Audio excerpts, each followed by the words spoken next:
मेरी भाभी जब भी मेरे सामने आती तो अजीबो-गरीब हरकतें करती। उन्हें देखकर मेरी नज़रें शर्म से झुकने लग जाती, लेकिन भाभी को शर्म नहीं आती। अक्सर भाई भाभी की गैर मौजूदगी में मेरे साथ ज़बरदस्ती करती, पर मैं उनकी तरफ नज़र उठाकर भी नहीं देखता। एक दिन अचानक मेरे भाई ने मुझे मारना शुरू कर दिया। कहने लगा, तुम्हारी भाभी तुम्हें अपना बेटा समझती थी, लेकिन तूने क्या किया? मेरे तो होश ही उड़ गए थे। भाई ने कहा, मेरी पत्नी पेट से है और वो बच्चा। हाँ, बात तो सच थी कि मेरी कम उम्र भाभी इस दुनिया की सबसे सुंदर लड़की थी और मेरी बड़ी उम्र के भाई के साथ वह बिल्कुल भी नहीं जचती थी। लेकिन इसका मतलब यह तो नहीं था कि वह मुझ पर ही डोरे डालने लगती, और डोरी भी ऐसे खतरनाक कि मैं आखिर कब तक बच पाता। एक दिन मेरा भाई मेरे कमरे में आया और मुझे पागलों की तरह मारता हुआ बाहर ले गया और कहने लगा कि तुझे शर्म नहीं आती अपने ही घर में यह सब कुछ करते हुए, अपनी ही भाभी के साथ। मैंने कहा कि आखिर मैंने किया क्या है? तो मेरा भाई ने मुझे ऐसी बात बताई कि मैं हैरान रह गया। लेकिन मुझे पता था कि यह सब झूठ है, पर असली हैरत तो मुझे तब हुई जब उसने मुझे सबूत दिखाया और यह देखकर मेरी जान निकल गई कि मैं तो वाकई अपनी ही भाभी के साथ रोज रात को। मेरे भाई ने हम सब के लिए बहुत कुछ किया था। उसका नाम मोनू था। वह बहुत अच्छा भाई था। उसने बहुत ख्याल किया था हमारा। सब बहनों की शादी की थी, माता पिता के सारे ख्वाब पूरे किए थे। अब सिर्फ मैं रह गया था और अभी मेरी पढ़ाई चल रही थी। सब कहते थे कि अब तुम शादी कर लो, पर वह कहता था कि पहले सोनू की शादी करूंगा, उसके बाद खुद अपना घर बसाऊंगा। पर सबने कहा कि उसकी पढ़ाई में तो अभी कुछ साल है, तब तक तुम बहुत बूढ़े हो जाओगे, लड़की मिलना मुश्किल हो जाएगी। मेरे भाई के पास भगवान का दिया हुआ सब कुछ था।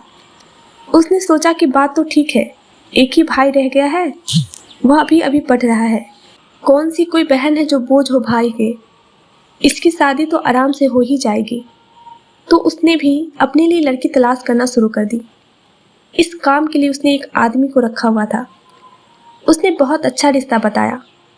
उसने कहा था कि लड़की का चरित्र बिल्कुल साफ है, लड़की बहुत अच्छी है, बड़ी उम्र के मर्द से शादी करने में उसे कोई भी दिक्कत नहीं है, उसका चरित्र बिल्कुल साफ है, देखने में सुंदर है, सुशील है। यह सारी खूबियाँ सुनकर तो हम लोग हैरान रह गए। अगर ऐसा था तो फिर हमें और क्या चाहिए था। लड़की का नाम तारा बताया जा रहा था और तारा की उम्र सिर्फ 19 साल थी। मेरे भाई ने जब यह बात सुनी तो उसने कहा कि नहीं, यह लड़की तो मुझसे पूरे 12 साल छोटी है। नहीं, मुझे नहीं लगता कि मुझे इससे शादी करनी चाहिए। पर सबने कहा कि जब वह खुद शादी करने को तैयार है तो आपको क्या आपत्ति है, और फिर कम उम्र की लड़की पर तो आपको खुश होना चाहिए। सब मुझे कह रहे थे कि तुम्हारा भाई बहुत ही ज़्यादा सीधा है, इसे कहो कि ऐसी लड़की का रिश्ता दोबारा नहीं मिलेगा, इसलिए शादी के लिए हाँ बोल दे। मैंने अपने भाई को किसी तरह मना लिया। मैंने कहा कि सबसे छोटी बहन थी, वह भी अब इस घर से चली गई है, घर में कोई खाना पकाने वाला भी नहीं है, हम दो मर्द अकेले कब तक एक दूसरे के लिए कच्ची पक्की रोटियां सेकते रहेंगे। आप शादी कर लो और इसी लड़की से कर लो, क्योंकि उसकी तस्वीर भी हमें दिखाई गई थी और लड़की बहुत ज़्यादा सुंदर थी। मेरा भाई भी मान गया और शादी के पहले दिन जब अपने कमरे में गया तो काफ़ी परेशान था, लेकिन सुबह उसको देखकर लग रहा था कि वह बहुत खुश है। ज़रूर उसका दिल लग गया होगा, इतनी सुंदर लड़की से क्यों ना दिल लगता। लेकिन जब सुबह सुबह मैं भाभी के पास गया और मैंने उनको कहा कि भाभी, हमारे घर में आपका स्वागत है। रात को तो सब रस्में वगैरह हो ही रही थी और आप सीधा कमरे में ही चली गई। मैं हूँ आपका देवर सोनू, आप तो मुझे जानती हैं। तो वह कहने लगी, हाँ तुम्हें जानती हूँ और थोड़ा ज़्यादा भी जानना चाहती हूँ। मुझे उनकी यह बात समझ नहीं आई। फिर मैंने कह दिया कि अब तो हम इसी घर में रहने वाले हैं, भाई तो सुबह जाते हैं शाम को आते हैं, और फिर मेरी क्लासेस भी पूरी हो गई है, अब मैं घर बैठकर ही क्लासेस लेता हूँ और कभी कभी जाया करता हूँ, घर पर हम दोनों ही होंगे। उसने कहा कि यह तो बहुत अच्छी बात है। पता नहीं क्यों मुझे सर से लेकर पांव तक देख रही थी। मुझे ऐसे देख रही थी जैसे कोई लड़का किसी लड़की को देखता है। हाँ, यह बात अजीब है लेकिन जैसे हम कहते हैं ना कि फलाना लड़का लड़की को चेक आउट कर रहा था, वह ऐसे ही मुझे चेक आउट कर रही थी। कभी मेरी बाहों की तरफ देखती थी, कभी मेरे पाँव की तरफ, तो कभी मेरी गर्दन की तरफ। मुझे उनकी नज़र बिल्कुल भी अच्छी नहीं लगी, पर शायद वह सबको ही इस तरह देखती थी, क्योंकि थोड़ी देर बाद हमारे घर में कुछ रिश्तेदार आए थे। उनके साथ एक लड़की भी थी और मेरी भाभी उसको भी ऐसे ही देख रही थी। कुछ लोग होते हैं ना, कहते हैं कि उनकी आंखें आपकी आत्मा तक झांक लेती है। वह आपको इतने गौर से देखते हैं। शायद मेरी भाभी भी ऐसी थी। लेकिन शादी के कुछ हफ्ते बाद ही यही सब कुछ चलता रहा। वह मुझे अजीब अजीब इशारे करती थी। एक दिन तो कहने लगी, यह देखो, काम करते हुए मेरी बाहों में लचक आ गई है, मेरी मदद कर दो। वह बाह पकड़कर मेरे पास आ लगी और मैंने सोचा कि उसकी मदद कैसे करूं। मुझे नहीं पता था। उसने कहा, मेरी बाह को पकड़ो और मुझे अपनी तरफ खींचो और ज़ोर से मेरी बाह को एक झटका दो तो सारा दर्द निकल जाएगा। जब मैंने ऐसा किया तो वह बिल्कुल मेरे साथ लगी और मैं पीछे हट गया। मैंने कहा, ठीक हो गई है? वो घबरा गई और कहने लगी, हाँ ठीक हो गई है। इतनी जल्दी ठीक कर लिया तुमने? मैंने कहा, और क्या भाभी, और क्या करना चाहिए था? भाभी ने कहा, नहीं कुछ नहीं। वह रोज़ रोज़ मेरे पास आने की कोशिश करती थी। मेरे मामले में कुछ ज़्यादा ही बोलती थी।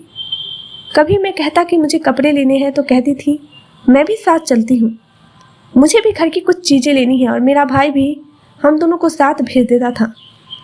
कभी मैं कह देता कि डॉक्टर के पास जा रहा हूँ तो कहती कि मेरे पेट में भी बहुत दर्द हो रहा है, मुझे भी साथ ले जाओ। मैंने दाल खा ली थी, मेरी तबीयत खराब है।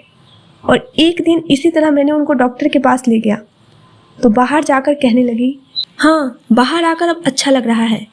वह सामने आइसक्रीम वाले की दुकान है, चलो मुझे आइसक्रीम खिलाओ। मैंने कहा, अभी तो आपके पेट में दर्द था। तो उसने कहा, दर्द नहीं था, ऐसे ही बहाना किया था बाहर निकलने का। मैंने कहा, तो फिर भाई को बता देती, भाई बाहर जाने से आपको मना नहीं करता। मेरा भाई तो ऐसा बिल्कुल भी नहीं था, वह तो किसी पर भी पाबंदी नहीं लगाता था। तो उसने कहा नहीं, उसने न मना नहीं करना था, पर वह कहता कि मैं तुम्हें साथ ले जाता हूँ और मुझे उसके साथ नहीं जाना था। मैं यह बात सुनकर बड़ा हैरान हुआ और मैंने कहा, क्यों, भाई के साथ क्यों, झगड़ा हुआ है क्या? तो ऐसे बोली कि जैसे उसे बहाना मिल गया हो। उसने कहा, हाँ झगड़ा हुआ है, बहुत बुरा झगड़ा हुआ है।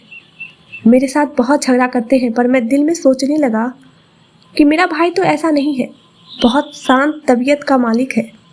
उसने तो इतना कुछ बर्दाश्त किया, 5 बहनों की शादी करना, घर को कर्ज से निकालना, फिर घर बनाना, कारोबार बनाना, यह सब कुछ आसान नहीं था। अगर वह इतना ही झगड़ालू होता और सनकी होता तो फिर इतना सब कुछ कैसे करता? मुझे पता था कि भाभी झूठ बोल रही थी, लेकिन शायद उनके लड़ाई हुई थी, इसलिए वह भाई को नहीं कहना चाहती थी। पर अब यह कुछ ज़्यादा होने लगा था। मुझे समझ आ गया था कि वह बहाना करती है, लेकिन अगर उसे बाहर जाना है तो उसे अब मेरे भाई को कहना चाहिए था। वह मेरे साथ क्यों जाती थी? मेरा भाई ऐसे कामों में बिल्कुल भी नहीं बोलता था। अगर वह कहता कि रात के 12 बजे है लेकिन मुझे मोमो खाने हैं, तो मेरा भाई उसे ज़रूर ले जाता। जैसे ही मेरा भाई घर में आता वह बीमारी का नाटक करने लगती थी। कहती थी, मेरी टांग में दर्द है, मेरे सर में दर्द है।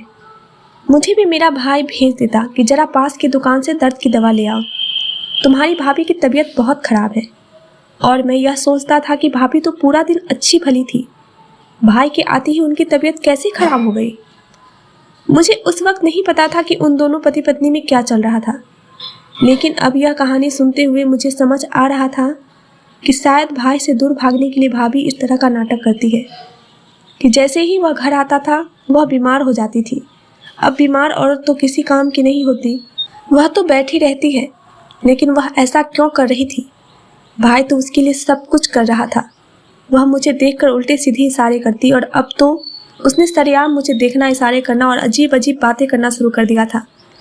कहते थी कि तुम जो इतने सुंदर हो, हैंडसम हो, तुम्हारे भाई की दफ़ा तुम्हारी माँ क्या काले कद्दू खाती थी या फिर काले बैगन खाती थी कि वह इतना काला और बदसूरत पैदा हुआ है।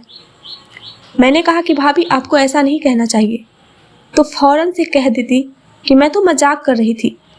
आहिस्ता आहिस्ता मुझे मेरी भाभी के सारे नाटकों के बारे में पता चल गया। उनका बाजार जाने का नाटक, बीमार होने का नाटक और रोज रोज मेरे पास आकर बैठने का और यह कहने का कि तुम्हारे साथ ही मुझे बातें करके अच्छा लगता है। यह सब कुछ नाटक था और मैं अब इसका साथ नहीं देता था। तो एक दिन वो हद ही हो गई। वह तो मेरे सामने खुलकर अपनी असलियत पर आ गई और मैं यह जानकर हैरान रह गया कि उनके दिल में यह सब कुछ चल रहा है। उसने कहा कि देखो, मुझे तुम पहले दिन से ही बहुत अच्छे लगते हो। मैंने कहा, आप तो मुझे अच्छी लगती हैं, आप तो मेरी भाभी हैं और बहुत दिनों बाद इस घर में कोई औरत आई है और भाभी देवर की तो दोस्ती होती है, दोस्ती वाला रिश्ता होता है। वह कहने लगी कि हाँ, अब तुम सही जा रहे हो, मैं भी तुम्हारी दोस्ती करना चाहती हूँ, लेकिन वह वाली दोस्ती जो लड़का लड़की में होती है, जिसे गर्लफ्रेंड बॉयफ्रेंड कहते हैं। मैंने कहा, क्या मतलब है? मैं आपका देवर हूँ। उसने कहा कि तुम्हें अभी भी समझ नहीं आ रही है, तुम नाटक कर रहे हो। मुझे समझ आ गई थी और मेरा दिल बुरी तरह से धड़क रहा था। यह मेरी भाभी क्या कह रही थी? मैंने तो आज तक उन्हें इस नज़र से नहीं देखा था। वो कहने लगी कि तुम्हारा भाई मुझे बिल्कुल पसंद नहीं है। अपने भाई को देखो और मुझे देखो। एक पल को सोचा जाए तो यह जोड़ी अच्छी नहीं थी। भाई की उम्र ज़्यादा थी, भाई का वजन भी ज़्यादा था, वह देखने में भी सुंदर भी नहीं था और भाभी बहुत ज़्यादा सुंदर थी, कम उम्र थी और दुबली पतली थी। लेकिन इसका मतलब यह नहीं है कि औरत अपने पति से बेवफाई करे, धोखा करे और घर में इस मौजूद देवर के साथ उल्टे ताल्लुकात रखे। मैंने कहा कि अगर ऐसा था तो फिर आपको शादी नहीं करनी चाहिए थी। तो उसने कहा कि तुम्हें क्या लगता है मेरी मर्जी किसने पूछी थी? बस ज़बरदस्ती मेरी शादी करवा दी गई, क्योंकि अमीर आदमी है, इसके पास बहुत पैसा है। मैं पैसे का क्या करूं? तुम्हारा भाई किसी काम का नहीं है। तुम्हें नहीं पता, जब हम दोनों कमरे में मेरी भाभी बोल रही थी कि मैंने कहा कि भाभी चुप कर जाओ, मुझे ऐसी कोई बात नहीं सुननी जो आप दोनों की निजी बात है। आप ये क्या कर रही हैं? जिसकी बात कर रही हैं वह मेरा भाई है। उसने कहा कि ठीक है, मैं तुम्हें उसको कोई राज नहीं बताती। अगर बता देती तो तुम समझ जाते कि मैं क्यों तुम्हारे पीछे पड़ी हूँ। लेकिन तुम मुझे अच्छे लगते हो, तुम्हारे भाई नहीं, और तुम मुझे बचा सकते हो। देखो, मुझे क्या कोई कमी है मेरे अंदर? मुझ जैसी लड़की तो किसी भी मर्द का सपना होती है और मैं तुम्हें मिल रही हूँ। मुझे प्यार हो गया है तुमसे। क्या तुम मेरे लिए इतना नहीं कर सकते? मैंने कहा, मैं आपके लिए कुछ नहीं कर सकता, यह आपका अपना मसला है।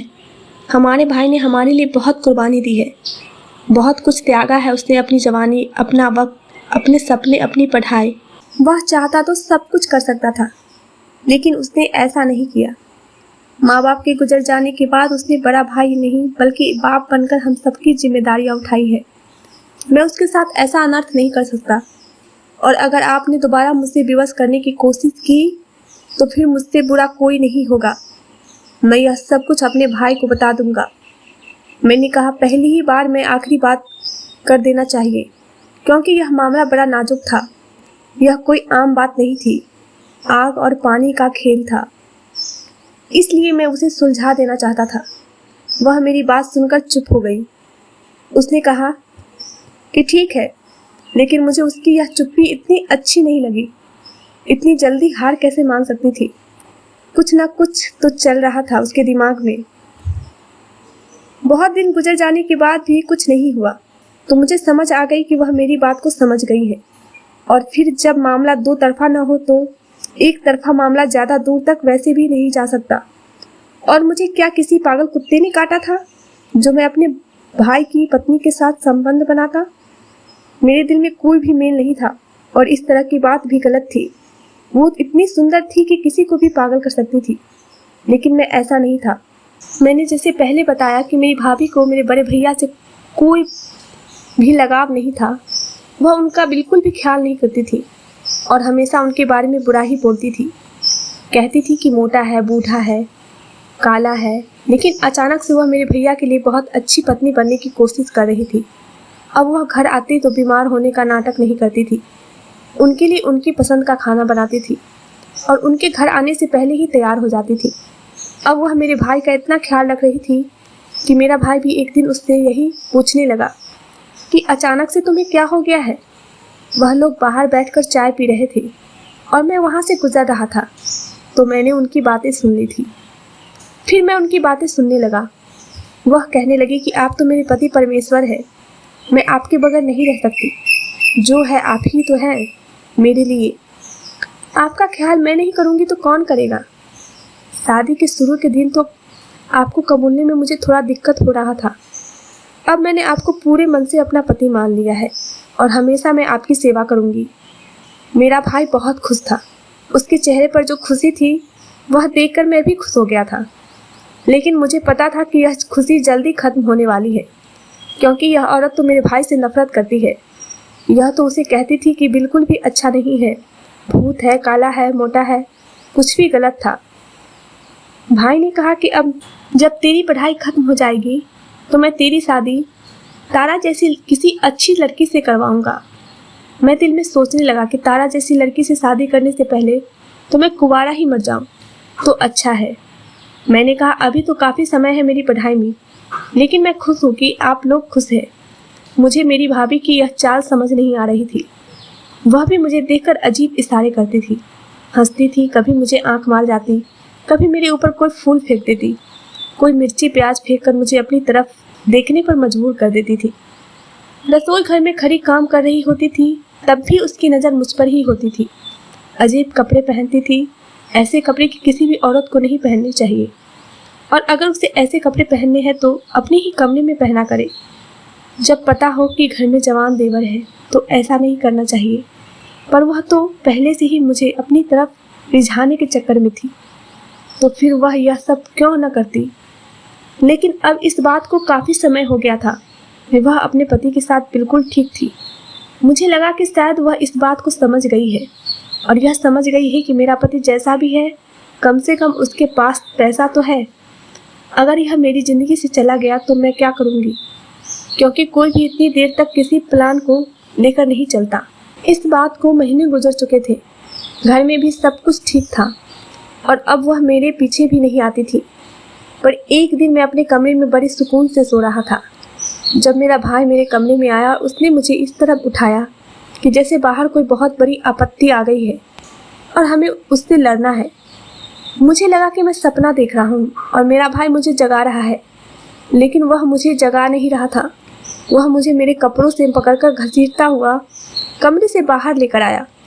मेरी आंखें खुल गई और मैं हैरान भी था। मुझे पता ही नहीं चला कि सब कुछ इतनी जल्दी कैसे हो गया। यहाँ तक कि उसने मुझे मारना शुरू कर दिया। वह कुछ बता नहीं रहा था, बस मुझे मार रहा था।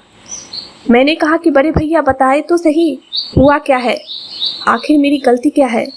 जब मैंने ये सवाल किया तो मेरे भैया ने मुझे ऐसी बात बताई कि मेरे पैरों तले से धरती खिसक गई और सर के ऊपर से आकाश भी उड़ गया। उसने कहा कि तूने इस घर में रहकर इतनी नीच और घटिया हरकत की। मैं तेरे सहारे अपनी पत्नी को छोड़कर जाता था और तूने ही उसे हाथ साफ कर दिया। मैंने कहा कि क्या कह रहे हो आप। तो वह कहने लगा कि तेरी भाभी पेट से है। उस वक्त जो हो रहा था वह बहुत ज़्यादा अजीब था। मैं बता नहीं सकता कि मैं क्या सोच रहा था, लेकिन यह तो कोई गुस्सा करने की बात नहीं थी। पर जब दूसरी बात भाई ने की तो पता चला कि वह इतना गुस्सा क्यों कर रहा था। उसने कहा कि तेरी भाभी पेट से है और उसकी कोख में पलने वाला बच्चा तेरा है। तूने उसको साथ बुरा किया है। वह रो रही है, पागलों की तरह रो रही है और मुझे सब कुछ बताया है कि तूने यह सब कुछ। मेरे भाई फिर से मुझे मारने लगा तो मैंने अपने भाई का हाथ पकड़ लिया।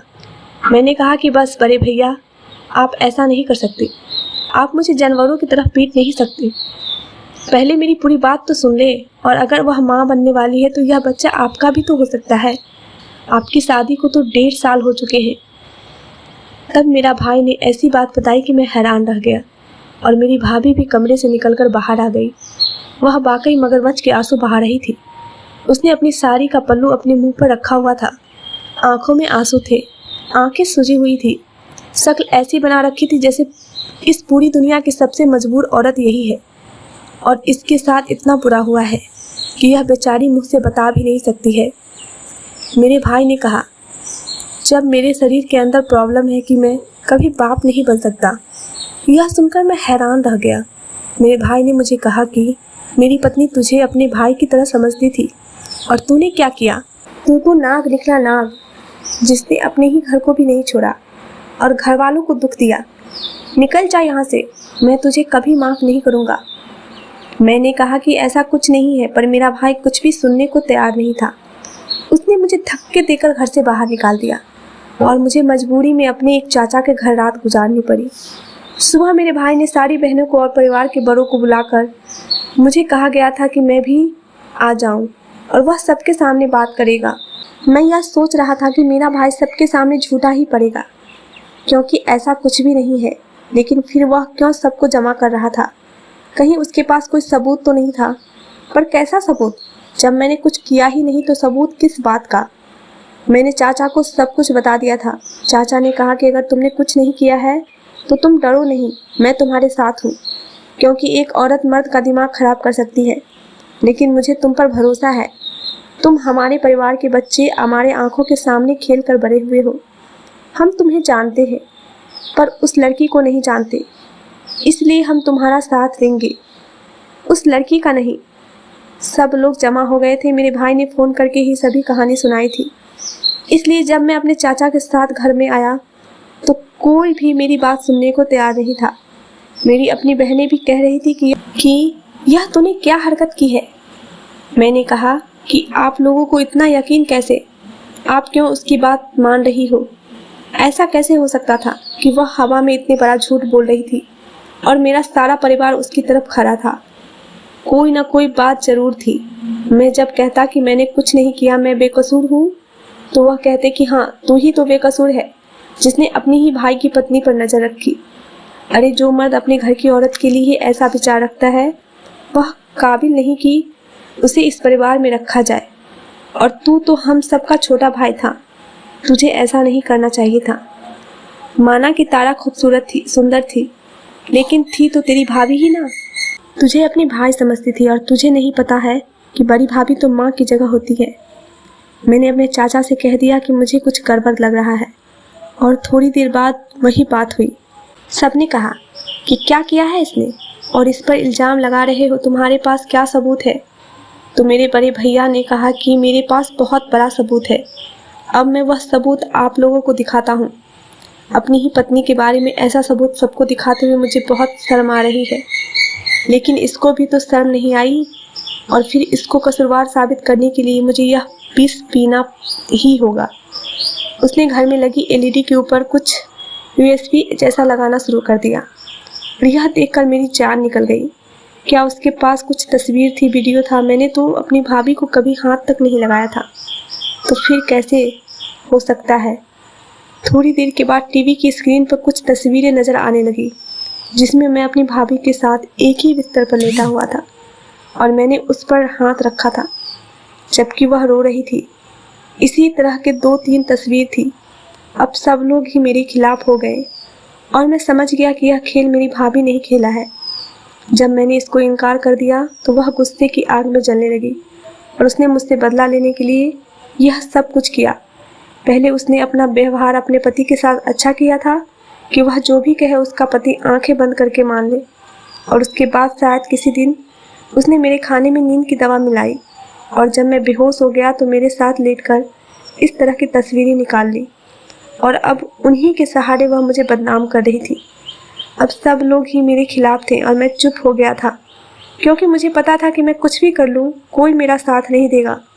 उन लोगों ने कहा कि हम तुझे इस परिवार से बेदखल करते हैं, आज से तो इस घर में नहीं रहेगा और न ही तेरा किसी भी चीज़ पर अधिकार होगा।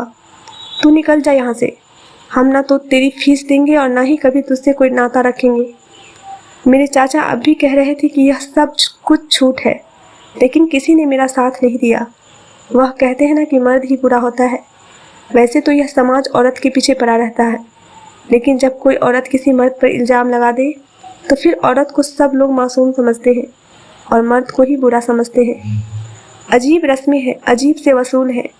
मुझे परिवार से निकल जाने के बाद बहुत दुख हुआ था।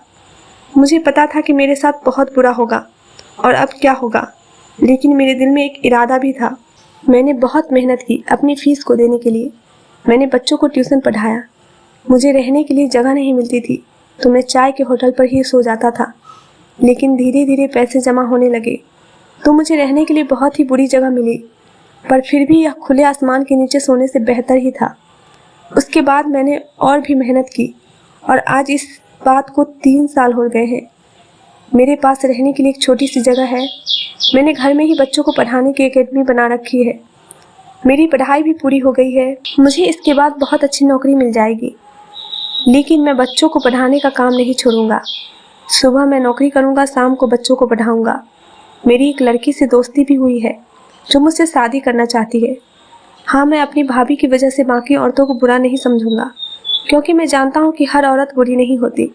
मैंने एक लड़की के साथ शादी कर ली और अब वह मेरे घर में रहने लगी है। जैसे मेरा भाई अपनी पत्नी को घर में छोड़कर जाता था तो वह मर्दों के ऊपर नज़र रखती थी और उल्टी हरकतें करने की कोशिश करती थी। मेरी पत्नी ऐसी बिल्कुल भी नहीं थी। मुझे उस पर पूरा विश्वास था। मेरे भाई को जब मेरी भाभी ने कहा कि वह माँ बनने वाली है तो वह इसलिए बहुत ज़्यादा गुस्सा हो गया, क्योंकि अब उसकी उम्र हो चुकी थी और वह किसी बीमारी का शिकार होकर अब कभी भी बाप नहीं बन सकता था। कि वह सब कुछ मैंने ही किया है, तभी तो वह इस तरह से पेश आया था, क्योंकि उसे पता था कि वह भी गलती पर है। उसने अपनी गलती को, अपना राज, अपनी पत्नी की हरकतें सब कुछ मुझ पर डाल दिया। एक बार भी नहीं सोचा कि जिसके लिए मुझे घर से निकाल रहा है वह तो कल की आई हुई है और मुझे तो उसने खुद पालक के बड़ा किया था। जब मैं यह सारी बातें सोचता था तो मुझे बहुत दुख होता था। मेरी पत्नी मुझसे कहती थी कि ऐसी बातें के बारे में नहीं सोचो, जाकर बड़े भैया को मान लो, पर मैं कभी भी न गया। फिर 3 साल के बाद एक दिन यूं ही मुझे ख्याल आया कि एक नज़र जाकर देखता हूँ। मोहल्ले वालों से पूछा तो उन्होंने कहा कि वह लड़की तो तुम्हारे बड़े भैया को से बात के 3 महीने बाद ही छोड़कर चली गई। मैंने कहा कि फिर बड़े भैया कहाँ हैं, अब कैसे हैं? सारी बहनों के रिश्ते तो दूसरे शहर में किए हुए थे, यहाँ पर तो उनका मेरे अलावा कोई भी नहीं था। लोगों ने कहा कि हमें नहीं पता, लेकिन सुना है बहुत बीमार है। मैं घर में चला गया और सामने से भैया को देखा तो मैं हैरान रह गया। उनकी हालत बहुत बुरी थी, वह बीमार थे, बूढ़े हो चुके थे। आखिर यह सब कुछ उन्होंने हमारे लिए तो किया था। मैंने सब कुछ भुला दिया और जाकर उनके पैर छू लिए। मैंने कहा कि अगर मुझसे कोई गलती हुई है तो मुझे माफ़ कर देना। मुझे कहने लगे कि तुमसे कोई गलती नहीं हुई थी। यह बात मुझे बहुत देर के बाद समझ आई थी, क्योंकि उस औरत ने जो तुम्हारे साथ किया वह इसी मोहल्ले के एक और लड़के के साथ भी किया। यह सब कुछ करने की कोशिश की थी, वह थी ही ऐसी, लेकिन मैं उसकी सेवा और उसके रोग के जाल में फंस गया था। मुझे क्या पता कि वह यह सब कर रही है। मैंने उसे छोड़ दिया, वह मेरी ज़िंदगी से चली गई। तब से मैं अकेला ही रहता हूँ। मैंने अपने बड़े भैया को कहा कि अगर आप अकेला ही रहते हो तो फिर आपने मुझे बताया क्यों नहीं? उसने कहा कि मुझे पता चल गया था कि तुमने शादी कर ली है और अब तुम्हारे घर में भी एक पत्नी है। मैं तुम्हारे पास अपनी पत्नी को छोड़कर जाता तो तुम उसके साथ बुरा नहीं थे, पर उसने तुम पर इल्ज़ाम लगाया था और मैंने उसकी बात मान ली थी। अगर मैं तुम्हारे घर में रहने लगूंगा तो तुम भी तो मुझे अपनी पत्नी के पास छोड़कर जाते, कहीं तुम्हारे दिल में कोई बात ना आती। इसलिए मैंने तुम्हें नहीं बताया, और वैसे भी मेरे पास ज़्यादा समय नहीं है, मैं इस दुनिया से चला जाऊंगा। यह सुनकर मेरी आंखों में आंसू आ गए और मैंने कहा कि आप मेरे साथ चलेंगे। मेरी पत्नी मेरे बड़े भैया को देखकर बहुत खुश हुई। उसने जब उनके पाँव छुए तो मैंने कहा कि तुम मेरे भाई के पाँव क्यों छू रही हो? यह तो तुम्हारी जेठ जी हुए ना? तो उसने कहा कि नहीं, यह तो मेरे ससुर जी की जगह है। आप ही कहते हैं ना कि इन्होंने आपको पाल पोस के बड़ा किया है, तो फिर यह तो मेरे ससुर जी हुए ना। मेरे भैया ने भी उसको बेटी बना लिया है और अब वो हमारे साथ ही रहते हैं। उनकी तबीयत वाकई बहुत ख़राब है, बीमार रहते हैं। मैं आप सभी लोगों से यह कहना चाहता हूँ कि आप मेरे बड़े भैया के लिए प्रार्थना करें, क्योंकि उसने अपनी सारी ज़िंदगी हम लोगों के लिए लगा दी और बदले में उसे क्या मिला? एक धोखेबाज औरत, जिसने उससे उसके छोटे भाई को दूर करके उसे एक बीमार आदमी बनाकर छोड़ दिया था। और आखिर में मैं आप लोगों को यह भी कहना चाहूँगा कि कभी कभी आंखों देखी भी सच नहीं होती है। औरतों को नाटक बहुत बड़े होते हैं। सारी औरतें एक जैसी नहीं होती, लेकिन जो बुरी होती है वह अच्छी नहीं हो सकती। जिसके दिमाग में एक दफ़ा इतनी घटिया विचार आ सकता है, वह कभी भी किसी और मर्द के साथ भी अच्छी नहीं हो सकती। आप लोगों से गुजारिश है कि मेरे बड़े भैया के लिए प्रार्थना ज़रूर करना। मैं नहीं चाहता हूँ कि वो मुझे छोड़कर जाए, लेकिन उनकी तबीयत बहुत ख़राब है। आप लोगों को हमारी कहानी पसंद आई तो वीडियो को लाइक करें, चैनल पर नए हैं तो चैनल को सब्सक्राइब करें